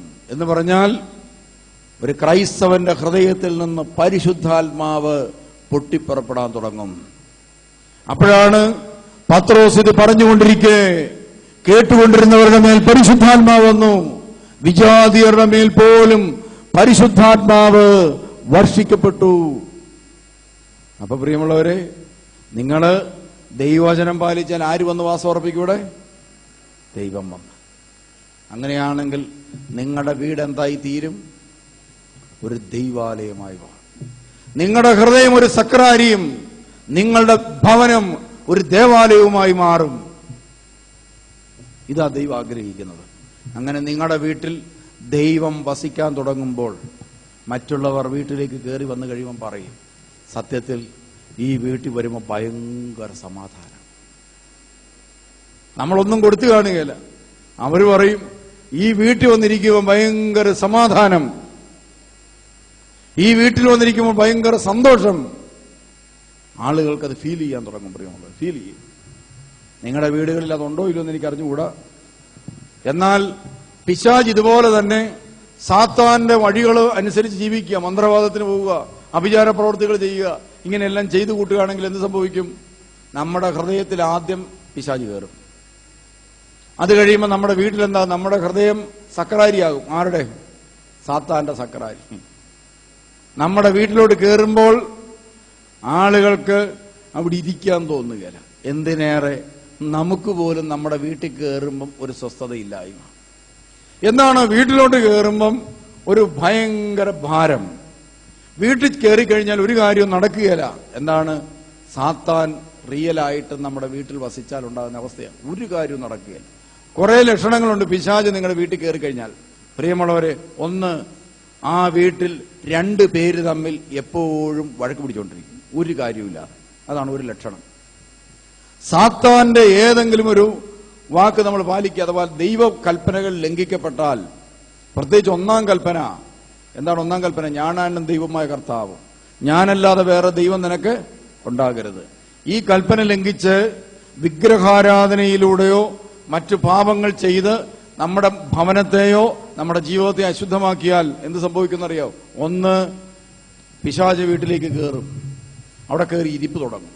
അതോടുകൂടി വീട്ടിൽ 2 പേര് തമ്മിൽ എപ്പോഴും അടികൂടിക്കൊണ്ടിരിക്കും. ഒരു കാര്യവും വേണ്ട. എന്താണ്? ഒരു ചെറിയ കാര്യം മതി, ഒരു ഇല അവിടെ കിടക്കുന്നു, അത്രയും മതി. നമ്മളെ പറയും, ഭർത്താവ് പറയും മുറ്റത്തല്ല ഇലയാണ്. ഉടനെ ഭാര്യ പറയും ഞാനിപ്പോൾ അടിച്ചിട്ടേച്ച് പോയതാണ്. അത് മതി അടി കൂടാനായിട്ട്. അപ്പോഴത്തേന് ആ പുള്ളിക്കാരൻ പറയും ഞങ്ങളുടെ അമ്മയുടെയൊക്കെ കാലത്ത് രാവിലെ മുതൽ വൈകുന്നേരം വരെയും ഒരൊറ്റ ഇല പോലും വീഴുകയില്ല, അമ്മ ചൂലുമായിട്ട് എപ്പോഴും നിൽക്കുക. അന്നേരം പറഞ്ഞാൽ ഇനി അടുത്ത ഞായറാഴ്ച അങ്ങോട്ടേലും ചവക്കോട്ടെ ചെന്നു വിളിച്ചോണ്ട് വരാൻ പറഞ്ഞു. അവിടെ തുടങ്ങും അടി. ചെറിയ ചെറിയ നിസ്സാര കാര്യങ്ങൾക്ക് വലിയ വഴക്കുണ്ടാകുകയും എപ്പോഴും രണ്ടുപേര് തമ്മിൽ ഒരു വീട്ടിൽ മിണ്ടാതിരിക്കും. അപ്പോൾ ഓർത്തോണം, നിങ്ങളുടെ വീട്ടിൽ ആരുണ്ട്? സാത്താനുണ്ടെന്ന് മനസ്സിലായി. 2, എന്തുമാത്രം പൈസ കിട്ടിയാലും തികയില്ല. 10,000 കിട്ടിയാൽ 25,000 രൂപയുടെ ചെലവ് 10 പൈസ മിച്ചം കാണുകയില്ല. 1 കോടി രൂപ ഒരു ദിവസം വരുമാനം ഉണ്ടെങ്കിൽ 2.5 കോടി രൂപ കയ്യിൽ നിന്ന് പോകും. എവിടെയാ പോകുന്നത് അറിയാൻ മേല. പല ആളുകളും പറയും എന്തോരം ബിസിനസ്സാണ് നടക്കുന്നത്, എന്നിട്ട് ഇവരുടെ കയ്യിൽ ഇവർ കാശ് മുഴുവൻ പൂഴ്ത്തി വെച്ചിരിക്കുക. സംഭവം എന്താണെന്നറിയോ? ഇതാ നിങ്ങളുടെ സഞ്ചിക്ക് ഓട്ട വീണിരിക്കുക. സാത്താൻ അത് മുഴുവൻ എന്ത് ചെയ്യും? പലതരത്തിൽ തകർത്ത് കൊണ്ടു. ഇനി അടുത്തെന്താണെന്നറിയോ പ്രിയമുള്ളവരെ? നിങ്ങളുടെ വീട്ടിൽ ഇതാ ഒരു പരിപാടിയും ചെയ്യാൻ ആഗ്രഹിച്ചാൽ നടക്കുകയില്ല. നമ്മൾ ചിന്തിക്കുകയാണ്, ഈ വീട്ടിലെ ചുക്കിലെല്ലാം ഒന്ന് തൂത്ത് വൃത്തിയാക്കി ഇടണമെന്ന് നിങ്ങൾ വിചാരിച്ചാൽ പ്രിയമുള്ളവരെ 2 വർഷം കഴിഞ്ഞാൽ പോലും നടക്കുക. നിങ്ങളുടെ വീട്ടിലെ പുസ്തകമെല്ലാം നിരന്ന് കിടക്കുകയാണ്, ഇതെല്ലാം ഒന്ന് പെറുക്കി അടുക്കി വെക്കണമെന്ന് നിങ്ങൾ മനസ്സിൽ വിചാരിക്കുകയല്ലാതെ ആ കിടക്കുന്ന കിടപ്പിൽ കിടന്നാൽ അതൊന്നും നേരെയാക്കി വെക്കാൻ നമ്മളെ കൊണ്ട് സാധിക്കുക. ആരോ നമ്മളെ കയറി വട്ടം പിടിച്ചതുപോലെ കാര്യങ്ങളൊന്നും മൂവ് ചെയ്യത്തില്ല. അടുത്ത ലക്ഷണം, രാവിലെ എഴുന്നേറ്റ് കഴിഞ്ഞാൽ പ്രിയമുള്ളവര് ഒന്നും ചെയ്യാൻ തോന്നുക, തലയ്ക്കൊരു കനവായിട്ട് ഇങ്ങനെ ഇരിക്കും. ഒരു കാര്യത്തിന് നമുക്ക് ഇറങ്ങിത്തിരിക്കാൻ പറ്റിയില്ല. പിള്ളേർക്ക് പഠിക്കാൻ തോന്നുകയില്ല, ഭർത്താവിന് ജോലി ചെയ്യാൻ പോകാൻ തോന്നുകയില്ല, ഭാര്യയ്ക്ക് ഭക്ഷണം ഉണ്ടാക്കണം തോന്നുകയില്ല. ഇങ്ങനെ ഒരു അരക്ഷിതാവസ്ഥ വീടിനെ കയറി ഭരിക്കാൻ തുടങ്ങും. അതാണ് അടുത്ത ലക്ഷണം. ഇനി അടുത്ത ലക്ഷണം എന്താണെന്ന് ചോദിച്ചാൽ, വീടിന് പുറത്തേക്കൊക്കെ പോയി കഴിയുമ്പോൾ ഭയങ്കര സന്തോഷം, ഒരു കുഴപ്പമില്ല. വീട്ടിലോട്ട് കയറി കഴിയുമ്പോൾ തന്നെ സ്വസ്ഥതയില്ല, സമാധാനമില്ലാത്ത അവസ്ഥ. പിന്നെ എത്ര ശ്രമിച്ചാലും ആ വീട്ടിൽ പ്രാർത്ഥിക്കാൻ പറ്റുകയില്ല. ഇന്ന് പ്രാർത്ഥിച്ചേക്കാവുന്ന ഓർത്തെല്ലാം പുസ്തകമൊക്കെ എടുത്തങ്ങോട്ട് വെക്കും. അപ്പോൾ എന്തെങ്കിലും കാര്യം പറഞ്ഞ് ആരെങ്കിലും ബഹളമുണ്ടാക്കും, അല്ലെങ്കിൽ ആരെങ്കിലും കയറി വരും. പ്രാർത്ഥന നടക്കുകയില്ല വീട്ടിൽ. ഇതാണ് അടുത്ത ലക്ഷണം. അപ്പൊ പ്രിയമുള്ളവരെ, ദൈവത്തിന്റെ ആത്മാവ് കുടികൊള്ളാത്ത ഭവനങ്ങളുണ്ട്. മദ്യപാനം നിങ്ങളുടെ വീട്ടിൽ വെച്ച് നടത്തുന്ന ഭവനമാണോ, ആ വീട്ടിൽ യേശു ഉണ്ടാകുകയില്ല. അതുപോലെ പാപം ചെയ്തിട്ടുള്ള വീടാണോ, ആ വീട്ടിൽ യേശു ഉണ്ടാകുകയില്ല. അതുപോലെ ദൈവകൃപയ്ക്ക് വിരുദ്ധമായ കാര്യങ്ങൾ ചെയ്തിട്ടുള്ള ഭവനങ്ങളിൽ യേശു വസിക്കുകയില്ല. അപ്പോൾ നമ്മൾ പശ്ചാത്തപിക്കണം, മാപ്പി ചോദിക്കണം, വീട് കൂദാശ ചെയ്യണം. എന്നിട്ട് വീട്ടിൽ യേശുക്രിസ്തുവിന് വിരുദ്ധമായതൊന്നും പ്രവേശിക്കുന്നില്ല എന്ന് നമ്മൾ എന്ത് ചെയ്യണം? ഉറപ്പുവരുത്തണം. ദൈവകൽപ്പനകൾ കൊണ്ട് നിങ്ങളുടെ ഭവനങ്ങളെ നിങ്ങൾ ബന്ധിക്കണം. അപ്പോൾ നിങ്ങളുടെ വീട്ടിൽ ദൈവം ഇറങ്ങി വന്ന് വസിക്കും. അങ്ങനെയെങ്കിൽ നിങ്ങളുടെ വീട്ടിൽ കയറുമ്പോൾ രോഗശാന്തി ഉണ്ടാവും. അത് നമ്മുടെ മഹിമ കൊണ്ടല്ല, യേശു അവിടെ ഉള്ളത് കൊണ്ടാണ്. പ്രിയമുള്ളവരെ, ഇപ്പൊ ഇവിടെ അനേകം പേർക്ക് ദൈവാനുഗ്രഹങ്ങൾ ഇവിടെ വന്നു പോകുമ്പോൾ കിട്ടുന്നതിന്റെ കാര്യം വേറൊന്നുമല്ല, യഥാർത്ഥത്തിൽ ദൈവം വസിക്കുന്നത് കൊണ്ടാണ്. അതുകൊണ്ടാണ് ഞാൻ പലപ്പോഴും പറയാറുണ്ട്, ഈ പള്ളിക്കകത്ത് നിങ്ങൾ അധികം വർത്തമാനം പറയരുത്, നിങ്ങൾ പ്രാർത്ഥിക്കാൻ വേണ്ടി മാത്രം ദേവാലയം ഉപയോഗിക്കുക, ദൈവത്തെ സ്തുതിക്കാൻ വേണ്ടി മാത്രം ദേവാലയം ഉപയോഗിക്കുക. അങ്ങനെ ചെയ്യുമ്പോൾ, ദേവാലയത്തെ ബഹുമാനിക്കാൻ തുടങ്ങുമ്പോൾ ദൈവം ആ ദേവാലയത്തിൽ എപ്പോഴും ഉണ്ടാകും. ആദരവോടെ നമ്മൾ ആ ദേവാലയത്തിലേക്ക് ദൈവത്തെ തേടി വന്നാൽ ദൈവത്തെ കൊണ്ടേ പോകൂ. അപ്പോ നമ്മൾ എന്ത് ചെയ്യണം? നമ്മൾ മാറണം. അപ്പോൾ ഹൃദയം പരിശുദ്ധാത്മാവിന്റെ ദൈവത്തിന്റെ ഒരു ആലയമായി മാറും. ഇതിന് പറയുന്ന പേരാണ് പുണ്യപൂർണതയിലെത്തുക. കണ്ടോ, യോഹന്നാൻ 14:23, എന്റെ പിതാവിനെ സ്നേഹിക്കുകയും ഞങ്ങൾ അവനിൽ വന്ന് വാസമുറപ്പിക്കുകയും ചെയ്യും. ക്രിസ്തു യഥാർത്ഥമായി മനുഷ്യ ഹൃദയങ്ങളിൽ വസിക്കും, നമ്മുടെ ഹൃദയത്തിൽ വസിക്കും. അങ്ങനെ വസിക്കുമ്പോഴാണ് തിന്മയുടെ ദുരാത്മാക്കൾ ബഹിഷ്കരിക്കപ്പെടും, രോഗികൾ സൗഖ്യപ്പെടും, സമാധാനം കിട്ടും, സന്തോഷം ലഭിക്കും. അങ്ങനെ ദൈവകൃപ കൊണ്ട് നമ്മൾ നിറയാൻ തുടങ്ങും. അതുകൊണ്ട് പ്രിയമുള്ളവരെ, നമ്മൾ ഇന്ന് മുതൽ പരിശ്രമിക്കണം. കർത്താവിന്റെ ഒരു വചനങ്ങളും ലംഘിക്കാതെ പഠിച്ച് നമ്മൾ ജീവിക്കണം. ആ വചനങ്ങൾ നമ്മുടെ കുഞ്ഞുങ്ങളെ പാലിക്കാൻ പഠിപ്പിക്കണം. നമ്മൾ വീട്ടിലിരുന്ന് നല്ല കാര്യങ്ങൾ മാത്രം പറയണം. അതുപോലെ നല്ല നല്ല കാര്യങ്ങൾ മാത്രം കുഞ്ഞുങ്ങളെ കേൾപ്പിക്കണം. അപ്പോൾ പ്രിയമുള്ളവരെ, ദൈവാനുഭവം നമ്മുടെ ജീവിതത്തിലേക്ക് കടന്നു വരും. അപ്പോൾ എൻ്റെ പിതാവിനെ സ്നേഹിക്കുകയും ഞങ്ങൾ അവനിൽ വന്ന് വാസമുറപ്പിക്കുകയും ചെയ്യും. അങ്ങനെ വാസമുറപ്പിക്കാനായിട്ട് ദൈവം വരുന്നതിൻ്റെ ഒന്നാമത്തെ അടയാളം, ദൈവത്തിൻ്റെ നമ്മുടെ ജീവിതത്തിലേക്കുള്ള വരവിന്റെ ഒന്നാമത്തെ അടയാളം ഹെസക്കിയേൽ പ്രവാചകൻ 36:26. പുതിയ ഹൃദയം ഞാൻ ആദ്യം കൊണ്ട് നൽകും. അതെന്തായിരിക്കും വായിച്ചേ? ഒരു പുതു ചൈതന്യം നിങ്ങളിൽ ഞാൻ നിക്ഷേപിക്കും. ആ പുതു ചൈതന്യം വന്നങ്ങോട്ട് നിറഞ്ഞു കഴിഞ്ഞാൽ ഒന്നാമത്തെ അടയാളം പുതു ചൈതന്യം വരും.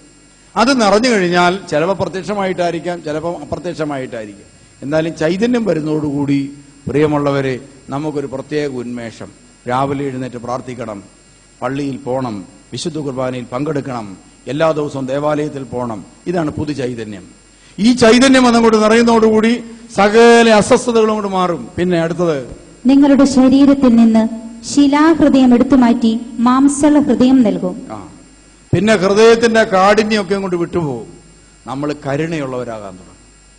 നമ്മുടെ ഹൃദയത്തിന് മറ്റുള്ളവരോടൊക്കെ അലിവ് തോന്നും. ചുറ്റുപാടുകളിലുള്ള മനുഷ്യന്റെ ദുഃഖങ്ങളും വേദനകളുമൊക്കെ നമ്മൾക്ക് ഫീൽ ചെയ്യാൻ തുടങ്ങും. അതോടുകൂടി നമ്മൾ അവർക്കൊക്കെ വേണ്ടി പ്രാർത്ഥിക്കുന്നവരായിത്തീരും. മറ്റുള്ളവർക്ക് വേണ്ടി പ്രാർത്ഥിക്കുക, നമ്മളെ കൊണ്ട് ചെയ്യാൻ പറ്റുന്ന ഉപകാരങ്ങൾ മറ്റുള്ളവർക്ക് ചെയ്തു കൊടുക്കുക, ഇങ്ങനെയൊക്കെയുള്ള കാര്യങ്ങൾ നമുക്ക് പതുക്കെ തോന്നി തുടങ്ങും. പിന്നെ, എന്റെ ആത്മാവിനെ ഞാൻ നിങ്ങളിൽ നിവേശിപ്പിക്കും. നിങ്ങളെ എന്റെ കൽപ്പനകൾ കാക്കുന്നവരും നിയമങ്ങൾ പാലിക്കുന്നതിൽ ശ്രദ്ധയുള്ളവരുമാക്കും. എന്റെ കൽപ്പന പാലിക്കുന്നവരാക്കി നിങ്ങളെ ഞാൻ പ്രത്യേകമായി മാറ്റാൻ തുടങ്ങും. വചനം പാലിക്കണമെന്ന ചിന്ത വരും. അതോടുകൂടി ദൈവവചനത്തോട് വലിയ താല്പര്യം നമുക്കുണ്ടായി തുടങ്ങും. നമ്മൾ വേദപുസ്തകം പൊടിയൊക്കെ തട്ടി എടുക്കും. എടുത്ത ശേഷം വേദപുസ്തകം എപ്പോഴും വായിക്കാൻ തുടങ്ങും. യേശു വരുന്നതിന്റെ ലക്ഷണമാണ്. വേദപുസ്തകം വായിക്കാൻ തുടങ്ങും. വായിക്കാൻ തുടങ്ങി കുറച്ചുനാൾ കഴിയുമ്പോൾ വേദപുസ്തകത്തിൽ നിന്ന് ഓരോരോ കാര്യങ്ങൾ നമുക്ക് മനസ്സിലാകാൻ തുടങ്ങും. മനസ്സിലാകാൻ തുടങ്ങുമ്പോൾ നമ്മൾ വീണ്ടും വീണ്ടും വായിക്കും. പിന്നെ ഒരു പരിപാടിയുണ്ട്. അതാണ് നമുക്ക് ഈ വെടികെട്ടിന് കഴിഞ്ഞിട്ട് ഒരു പരിപാടിയില്ലേ അവസാനം. അത്രയും കാര്യങ്ങളൊക്കെ വളരെ രസമുള്ള കാര്യമാണ്. ഇപ്പൊ ഈ പറഞ്ഞ കാര്യങ്ങളൊക്കെ പുതു ചൈതന്യം വരിക. അത് ധ്യാനമൊക്കെ കൂടി 5 ദിവസത്തെ ധ്യാനം എല്ലാം കൂടി കഴിയുമ്പോൾ പുതു ചൈതന്യം വരും. അതോടുകൂടി വീട്ടിൽ ചെന്നാൽ പിന്നെ ഒരു പെരുളിയ എന്താണ്, ചുറ്റുപാടുള്ള ആളുകൾക്ക് കിടന്നുറങ്ങാൻ പറ്റില്ല. പ്രൈസ് ദി ലോർഡ്, ഹല്ലേലൂയ എന്നൊക്കെ പറഞ്ഞ് ഭയങ്കര സംഭവം. അത് കഴിയുന്നതോടെ ആവേശത്തോടെ വേദപുസ്തകം വായിക്കും. അതെല്ലാം നടക്കും. അങ്ങനെ വേദപുസ്തകം ഹൃദയത്തിലിരിക്കാൻ തുടങ്ങും, വചനം വായിക്കാൻ തുടങ്ങും, ധ്യാനിക്കാൻ തുടങ്ങും. അങ്ങനെയൊക്കെ നല്ല രസമായിരിക്കും. അങ്ങനെ വചനമൊക്കെ നമുക്ക് മനസ്സിലായി കുറച്ച് ദിവസം കഴിയുമ്പോൾ പ്രിയമുള്ളവരെ, ഈ വചനം ഓരോന്നായി പ്രാക്ടീസ് ചെയ്യാം. നമ്മുടെ ജീവിതത്തിൽ പ്രായോഗിക തലത്തിലേക്ക് ദൈവം കൊണ്ടുവരും. എന്താണ് വചനം? യേശുവാണ്. യേശുവിന്റെ ജീവിതത്തിൽ ഉണ്ടായതുപോലെ തന്നെ നമ്മുടെ ജീവിതത്തിലും ഉണ്ടാകും. ഒന്നാമത് ക്രിസ്തുവിനുണ്ടായത് ഇതാ, ജനിച്ച ദേശത്ത് നിന്ന് നാട്ടുകാർ നമ്മളെ തിരസ്കരിക്കാൻ തുടങ്ങി. അതുകൊണ്ട് കുറച്ചു ദിവസം കഴിയുമ്പോൾ നല്ല യേശു അനുഭവമുള്ള വ്യക്തികളോട് ഒരു കാര്യവുമില്ലാതെ ബന്ധുക്കളും റിലേറ്റീവ്സും അയലോക്കംകാരും നമ്മളെ കാണുമ്പോൾ തെറി പറയാനും ചീത്ത പറയാനും തുടങ്ങും. ചുമ്മാതെ. അപ്പോഴാണ് നമ്മളിനി തൂത്തൂട്ടി പോകണോ വേണ്ടോ എന്നുള്ളതിനെ കുറിച്ച് ആലോചിക്കുന്നത്. മിക്കവാറും പേര് ഈ സമയത്ത്, ഈ മത്സര ഓട്ടത്തിൽ ഈ സമയമാകുമ്പോൾ പരിപാടി നിർത്തും. പ്രിയമുള്ളവരെ, മറ്റുള്ളവർ നമ്മളെ ചീത്ത പറയാൻ തുടങ്ങും. ഒരു കാര്യമില്ല. പിന്നെ കുറെ നാൾ കഴിയുമ്പോൾ പ്രിയമുള്ളവരെ, അവർ നമ്മളെക്കുറിച്ച് പാഠ്യം വയ്ക്കാൻ തുടങ്ങും. സങ്കീർത്തനം 69. മനുഷ്യർക്കെല്ലാം ഇത്തരം അനുഭവങ്ങൾ കിട്ടിത്തുടങ്ങിയപ്പോൾ അവർ പലരും എന്താണ് എന്നോട് തന്നെ ചോദിക്കുക, ഇതെന്നെ ഇടപാടായത്? ഇന്നലെ ഒരാൾ വന്ന് എന്നോട് ചോദിച്ചു, ഇതെന്നെ ഇടപാടായത്? ഞങ്ങളുടെ ബന്ധത്തിൽപ്പെട്ടവരെല്ലാം ചുമ്മാ എന്നെ ചെയ്യുക. ഞാൻ അവസാനം പിന്നെ ഞാൻ ഓർത്ത് ഇതെല്ലാം അങ്ങോട്ട് മാറ്റി വെച്ച് 2 പറയട്ടെ എന്ന്. അപ്പൊ ഞാൻ പറഞ്ഞ്, സത്യത്തിൽ യേശു ക്രിസ്തു ഇതുപോലെ കുരിശേന്ന് ചാടി ഇറങ്ങിയിരുന്നെങ്കിൽ എന്ത് പറ്റിയേനെ? നമ്മളൊന്നും ഇവിടെ ഉണ്ടാകുകയില്ല. യേശു ക്രിസ്തു കുരിശേന്ന് ഇറങ്ങിയില്ല, അവൻ കുരിശേ കിടന്നു. അതുകൊണ്ട് നമ്മളും കുരിശേ കിടക്കണമെന്നാണ് കർത്താവിന്റെ ആഗ്രഹം. നമ്മളും മുൾമുടി പറിച്ചെറിയരുതെന്നാണ് കർത്താവിന്റെ ആഗ്രഹം. അത് തലയെ വെച്ചുകൊണ്ടിരിക്കണം. പിന്നെ നമ്മുടെ നെഞ്ചത്ത് കുത്തുമ്പോൾ അടുത്ത പിച്ചാത്തിക്ക് അവനിട്ട് കുത്തണ്ട, നമ്മൾ കുത്താതിരിക്കാൻ പരിശ്രമിക്കണം. അങ്ങനെ നിൽക്കണമെന്ന് കർത്താവിന് ആഗ്രഹമുണ്ട്. സങ്കീർത്തനം 69 ഒന്ന് വായിച്ച് 1 മുതൽ. ദൈവമേ, എന്നെ രക്ഷിക്കണമേ. വെള്ളം എന്റെ കഴുത്തോളം എത്തിയിരിക്കുന്നു. കാലുറയ്ക്കാത്ത ആഴമുള്ള ചേറ്റിൽ ഞാൻ താഴുന്നു. ആഴമുള്ള ജലത്തിൽ ഞാൻ എത്തിയിരിക്കുന്നു. ജലം എന്റെ മേൽ കവിഞ്ഞൊഴുകുന്നു. കരഞ്ഞു കരഞ്ഞ് ഞാൻ തളർന്നു. എന്റെ തൊണ്ട വരണ്ടു. ദൈവത്തെ കാത്തിരുന്ന് എന്റെ കണ്ണുകൾ മങ്ങി. കാരണം കൂടാതെ എന്നെ എതിർക്കുന്നവർ എന്റെ തലമുടി ഇഴകളേക്കാൾ കൂടുതലാണ്. പ്രിയമുള്ളവർ, കുറയത്തില്ല, കൂടിക്കൂടി വരും. ഒരു കാരണവുമില്ലാതെ നമ്മളെ ഉപദ്രവിക്കുന്നവരും എതിർക്കുന്നവരുടെ എണ്ണം കൂടിക്കൂടി വരാൻ തുടങ്ങും. പിന്നെ എന്നെ നശിപ്പിക്കാൻ ഒരുങ്ങിയവർ, നുണ കൊണ്ട് എന്നെ ആക്രമിക്കുന്നവർ പ്രബലരാണ്. എന്നെ നശിപ്പിക്കാൻ ഒരുങ്ങുന്നവർ, നുണ കൊണ്ട് എന്നെ ആക്രമിക്കുന്നവർ പ്രബലന്മാരായിട്ടുള്ള ആളുകൾ തന്നെയായിരിക്കും. പിന്നെ ഞാൻ മോഷ്ടിക്കാത്തത് തിരിച്ചു കൊടുക്കാനാവുമോ? പ്രിയമുള്ളവരെ, മോഷ്ടിച്ചില്ലെങ്കിലും ആളുകൾ എന്ത് പറയും? നമ്മളെ മോഷ്ടാവായി കാണാൻ തുടങ്ങും. പിന്നെ കർത്താവെ, എന്റെ ഭോഷത്വം അവിടുന്ന് അറിയുന്നു. എന്റെ തെറ്റുകൾ അങ്ങയിൽ നിന്ന് മറഞ്ഞിരിക്കുന്നില്ല. സൈന്യങ്ങളുടെ ദൈവമായ കർത്താവെ, അങ്ങയിൽ പ്രത്യാശ വയ്ക്കുന്നവർ ഞാൻ മൂലം ലജ്ജിക്കാൻ ഇടയാക്കരുതേ. ഇസ്രായേലിന്റെ ദൈവമേ. അപ്പൊ നമ്മൾ പ്രാർത്ഥിക്കും, ദൈവമേ, പ്രാർത്ഥിക്കാൻ പോകുന്നവർ എന്നെ കണ്ടേച്ച് എനിക്ക് കഷ്ടപ്പാടും പ്രയാസവും കണ്ടിട്ട് അവരെ ലജ്ജിച്ച് പ്രാർത്ഥന വിട്ടു പോകാൻ ഇടയാകരുത് എന്ന് പോലും ചിന്തിക്കുന്ന രീതിയിലുള്ള സഹനങ്ങൾ നമുക്കുണ്ടാകുന്നു. പിന്നെ ഇസ്രായേലിന്റെ ദൈവമേ, അങ്ങയെ അന്വേഷിക്കുന്നവർ ഞാൻ മൂലം അപമാനിതരാകാൻ സമ്മതിക്കരുതേ. അങ്ങയെ പ്രതിയാണ് ഞാൻ നിന്ദനം സഹിച്ചതും ലജ്ജ എന്റെ മുഖത്തെ ആവരണം ചെയ്തതും. എന്റെ സഹോദരർക്ക് ഞാൻ അപരിചിതനും എന്റെ അമ്മയുടെ മക്കൾക്ക് ഞാൻ അനന്യനുമായി തീർന്നു. പ്രിയമുള്ളവരെ, സഹോദരങ്ങൾക്കും അമ്മയുടെ മക്കൾക്കും ഞാൻ അന്യനെ പോലെ തോന്നാൻ തുടങ്ങും. അവർ കണ്ടാൽ പോലും നോക്കിയില്ലാത്ത അവസ്ഥയാകും. പിന്നെ അങ്ങയുടെ ആലയത്തെക്കുറിച്ചുള്ള തീക്ഷ്ണത എന്നെ വിഴുങ്ങിക്കളഞ്ഞു. അങ്ങയെ നിന്ദിക്കുന്നവരുടെ നിന്ദനം എന്റെ മേൽ നിപതിച്ചു. അപ്പൊ നമ്മൾ ഓർക്കുന്ന ഉപവസിച്ച് പ്രാർത്ഥിച്ചേക്കാവുന്നു. അങ്ങനെ നമ്മൾ ഉപവാസ പ്രാർത്ഥന ആരംഭിക്കുക. അന്നേരം എന്നാ പറ്റും? ഉപവാസം കൊണ്ട് ഞാൻ എന്നെ തന്നെ വിനീതനാക്കി. അതും എനിക്ക് നിന്ദനത്തിന് കാരണമായി. നമ്മൾ ഉപവാസ പ്രാർത്ഥനയായിട്ട് പള്ളിയിൽ പോയിരുന്നു. അതോടുകൂടി ഇതാ നാട്ടുകാർ നമ്മളെ വീണ്ടും ചീത്ത പറയാൻ തുടങ്ങും. ഇവന് ജോലിക്കും പോകണ്ട, ഒന്നും പോകണ്ട, ആ ഉപവാസ പ്രാർത്ഥന എടുത്ത് വീട്ടിൽ ഇരുന്നാൽ മതിയല്ലോ. ഭക്ഷണം കഴിക്കാതിരുന്നിട്ട് വല്ല കാര്യമുണ്ടോ? ജീവിക്കണം, നന്നായിട്ട് ജീവിക്കണം, കുടുംബം നോക്കണം എന്നൊക്കെ പറഞ്ഞ് നമ്മളെ പരിഹസിക്കാൻ തുടങ്ങും. പിന്നെ ഞാൻ ചാക്കൊടുത്തു, അത് നിമിത്തം ഞാൻ അവർക്ക് പഴമൊഴിയായി. നഗര കവാടത്തിങ്കിൽ ഇരിക്കുന്നവർക്ക് ഞാൻ സംസാര വിഷയമായി. അപ്പൊ നഗരത്തിന്റെ കവാടങ്ങളിൽ ഇരിക്കുന്നവർ നമ്മുടെ കാര്യം പറഞ്ഞുകൊണ്ടിരിക്കും. എല്ലാവരുടെയും സംസാര വിഷയം എന്തായിരിക്കും? നമ്മൾ തന്നെ. പിന്നെ മദ്യപർ എന്നെ കുറിച്ച് പാട്ടുകൾ ചമയ്ക്കുന്നു. കള്ളുഷാപ്പിലിരുന്ന് മറ്റുള്ളവരെന്ത് ചെയ്യും? നമ്മളെ കുറിച്ച് പാട്ട് പാടാൻ തുടങ്ങും. പിന്നെ കർത്താവേ, ഞാൻ അങ്ങയോട് പ്രാർത്ഥിക്കുന്നു. ദൈവമേ, കരുണാസമ്പന്നനായ അങ്ങേക്ക് ഉചിതമെന്ന് തോന്നുമ്പോൾ എനിക്ക് ഉത്തരമരുളണമേ. സങ്കീർത്തനം പറയുകയാണ്, എപ്പോഴാണ് സൗകര്യം പോലെ എന്നോട് കരുണ തോന്നിയാൽ മതി, ഞാൻ മടുത്ത് എന്ന് പറയുന്ന അവസ്ഥ. കഷ്ടപ്പാടുകളൊക്കെ വന്ന് മറ്റുള്ളവരെല്ലാം തിരസ്കരിച്ച് കഴിയുമ്പോൾ പ്രിയമുള്ളവരെ നമ്മൾ കർത്താവിനെ മാത്രം ശ്രദ്ധിച്ചിരിക്കാൻ തുടങ്ങും. അതോടുകൂടി രാവിലെ വെളുപ്പരെ എഴുന്നേറ്റിരുന്ന് പ്രാർത്ഥിക്കണമെന്ന് തോന്നും. രാവിലെ തട്ടി ഉണർത്തും. നമ്മൾ എഴുന്നേൽക്കുമ്പോൾ ചെവിക്കകത്ത് കർത്താവ് മന്ത്രിക്കാൻ തുടങ്ങും. ഓരോ പുതിയ കാര്യങ്ങൾ പറഞ്ഞു കൊടുക്കും. വേദപുസ്തകത്തിന്റെ അർത്ഥങ്ങൾ മനസ്സിലാകും. ജീവിതത്തിന്റെ വ്യർത്ഥതകൾ മനസ്സിലാകും. കർത്താവ് പുതിയ പുതിയ കാര്യങ്ങൾ വെളിപ്പെടുത്തിയതാണെന്നും കള്ളനെ കണ്ടാൽ ആരാണെന്ന് മനസ്സിലാകും. ഇതാ നീതിമാൻ ആരാണെന്ന് മനസ്സിലാകും. സത്യം എന്താണെന്ന് മനസ്സിലാകും. ദൈവം അങ്ങനെ നമ്മളെ പഠിപ്പിക്കാൻ തുടങ്ങും. പിന്നെ ദൈവമായ കർത്താവ് എന്റെ കാതുകൾ തുറന്നു. ഞാൻ എതിർക്കുകയോ പിന്മാറുകയോ ചെയ്തില്ല. എതിർക്കുകയും പിന്മാറുകയും ചെയ്യാതെ കർത്താവിന്റെ വചനം അനുസരിച്ച് അങ്ങ് ജീവിക്കുകയാണെങ്കിൽ എന്ത് പറ്റും? അടിച്ചവർക്ക് പുറവും താടിമീശ പറിച്ചവർക്ക് കവിളുകളും ഞാൻ കാണിച്ചു കൊടുത്തു. എന്താണ്? അടിച്ചവർക്ക് മുഖവും താടിമീശ പറിക്കാമെന്നവർക്ക് കവിളുകളും ഞാൻ കാണിച്ചു കൊടുത്തു. പിന്നെ നിന്നയിൽ നിന്നും തുപ്പലിൽ നിന്നും ഞാൻ മുഖം തിരിച്ചില്ല. നിന്നയിൽ നിന്നും തുപ്പലിൽ നിന്നും ഞാൻ മുഖം തിരിച്ചില്ല. പിന്നെ ദൈവമായ കർത്താവ് എന്നെ സഹായിക്കുന്നതിനാൽ ഞാൻ പതറുകയില്ല.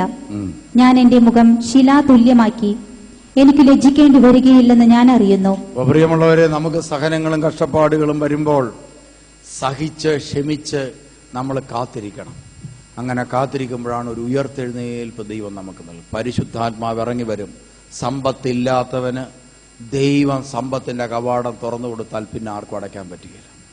വിവരമില്ലാത്തവന് ദൈവം ജ്ഞാനം കൊടുത്താൽ ആ ജ്ഞാനിക്ക് മുമ്പിൽ പിന്നെ വേറൊരു ആൾക്കും പിടിച്ചു നിൽക്കാൻ പറ്റുകയില്ല. ദൈവം ഒരുവനെ പുണ്യവാനായി ഉയർത്തിയാൽ പിന്നെ ആ പുണ്യത്തിന് മുമ്പിൽ ഒരാൾക്കും പിടിച്ചു നിൽക്കാൻ പറ്റുക. ഞാൻ ഈ ചെറുപ്പകാലങ്ങളിലെല്ലാം നല്ല പ്രായത്തിലൊക്കെ പി യു തോമസ് സാറിന്റെ സ്ഥാപനം സന്ദർശിക്കുവാൻ. അന്ന് ഇന്നുള്ള ഒരു പ്രതാപവും ഇല്ല. മെഡിക്കൽ കോളേജിന്റെ താഴെ ഒരു കൊച്ചു വീടെടുത്ത് അതിലെ കൊച്ചുമുറികളിൽ മാനസിക രോഗികളെ പൂട്ടിയിട്ടുകൊണ്ട് ആരംഭിച്ചൊരു പ്രസ്ഥാനം. ആ കാലഘട്ടങ്ങളിൽ ഞാൻ അവിടുത്തെ ഒരു സന്ദർശകനായിരുന്നു, നിത്യസന്ദർശകനായിരുന്നു. പ്രിയമുള്ളവര്, ആ പ്രചോദനം എൻ്റെ മനസ്സിൽ കടന്നതുകൊണ്ടാണ് നമ്മളിപ്പോൾ ഇവിടെ ഒരു ധ്യാന കേന്ദ്രമൊക്കെ വളരുന്നതിൻ്റെ കൂട്ടത്തിൽ നമ്മളൊരു പെയിൻ ആൻഡ് പാലിയേറ്റീവ് സെന്റർ കൂടെ തുടങ്ങാൻ ഇടയായി തീർന്നത്. അതിനുള്ള ധൈര്യമുണ്ടായത് സത്യത്തിൽ പി.യു. തോമസ് എന്ന് പറയുന്ന ഒരു മനുഷ്യന്റെ ഈ ധീരമായ കാൽവെപ്പ് കൊണ്ടാണ് എനിക്കും ഇതുപോലൊരു സ്ഥാപനം തുടങ്ങാനായിട്ട് ഇടയായി തീർന്നത്. ഓർക്കണം, ഒരു സാധാരണ അറ്റൻഡറായ ഒരു മനുഷ്യന് ഇതാ എത്രയോ മനുഷ്യ മനസ്സുകളിലാണ് സ്വാധീനം ചെലുത്താൻ സാധിക്കുന്നത്. അതുകൊണ്ടാണ് ഞാൻ പറഞ്ഞത്, വിശ്വസിക്കുന്നവന്റെ ഹൃദയത്തിൽ നിന്ന് ജീവന്റെ ജലത്തിന്റെ അരുവികൾ ഒഴുകും. നമ്മുടെ ഈ ദേവാലയം പണിത് പൂർത്തിയാക്കി കഴിഞ്ഞപ്പോൾ പി.യു. തോമസ് സാറിന്റെ സ്ഥാപനത്തിൽ കഴിഞ്ഞ ക്രിസ്മസിൽ എല്ലാവർക്കും പുതിയ വസ്ത്രങ്ങൾ മേടിച്ചു കൊടുത്തു. അതിന് പ്രതിഫലമായിട്ട് അദ്ദേഹം നമുക്ക് തിരിച്ചു സമ്മാനം നൽകി. എന്നാണെന്നറിയൂ, നമ്മുടെ ഈ വാതുക്കലിരിക്കുന്ന 100 ചെടിച്ചട്ടികളും അദ്ദേഹം രോഗികളെ കൊണ്ട് ചെടികൾ വെച്ചുപിടിപ്പിച്ച് പൂത്തൊലഞ്ഞു കഴിഞ്ഞപ്പോൾ അതിവിടെ കൊണ്ട് 100 ചെടിച്ചട്ടികളാണ് ഈ പി.യു. തോമസ് സാറിന്റെ സ്ഥാപനത്തിൽ നിന്ന് ഇവിടെ കൊണ്ട് അലങ്കരിച്ചിട്ട് പോയതായി അവിടെ ഇരിക്കുന്ന ചെട്ടികളല്ല.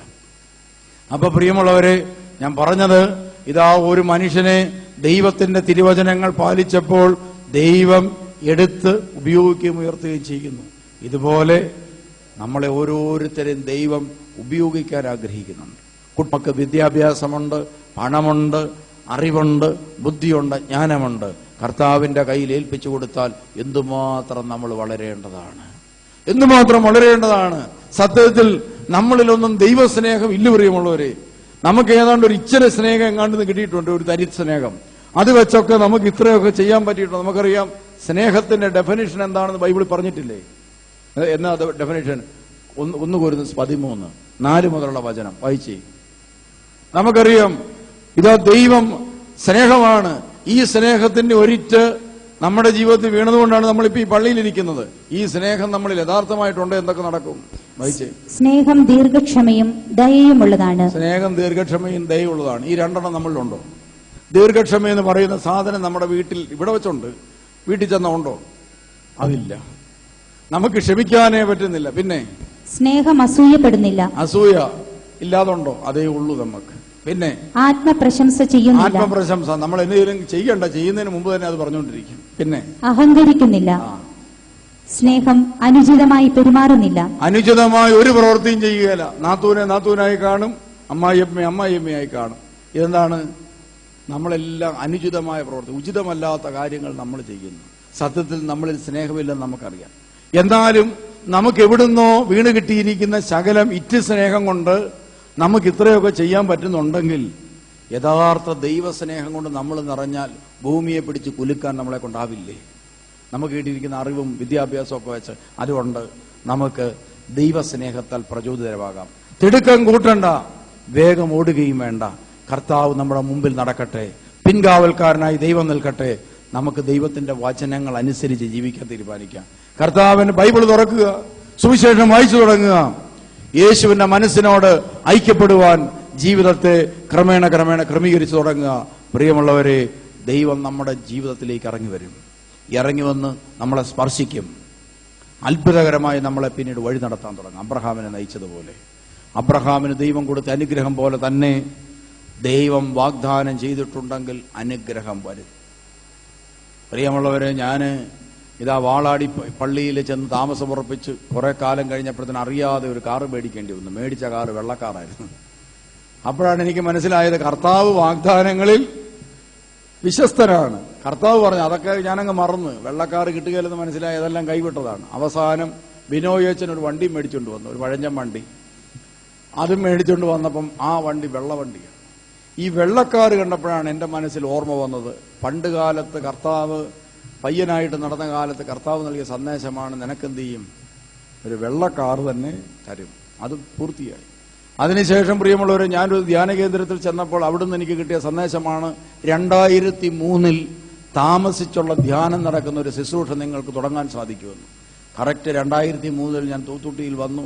ഇവിടെ ധ്യാനം പറയുന്നത് 95-ലാണ്. 95 കർത്താവ് നൽകിയ സന്ദേശമാണ്, 2003 യാക്കോബായ സുറിയാനി സഭയുടെ നവീകരണത്തിന് വേണ്ടി ഒരു ധ്യാന കേന്ദ്രം സ്ഥാപിക്കാൻ നിങ്ങൾക്ക് ദൈവം കൃപ നൽകുമെന്ന് ഞങ്ങൾ കുറച്ച് പിള്ളേർ കൂടിയിരുന്ന് പ്രാർത്ഥിക്കുന്ന സമയത്ത് ഇതാ അവിടെ പ്രാർത്ഥിച്ച വ്യക്തി നൽകിയ സന്ദേശമാണ്. അത് അക്ഷരാർത്ഥത്തിൽ നിറവേറി, അക്ഷരാർത്ഥത്തിൽ നടന്നു. 2003 ധ്യാന കേന്ദ്രം നമുക്ക് സ്ഥാപിക്കാൻ പറ്റി.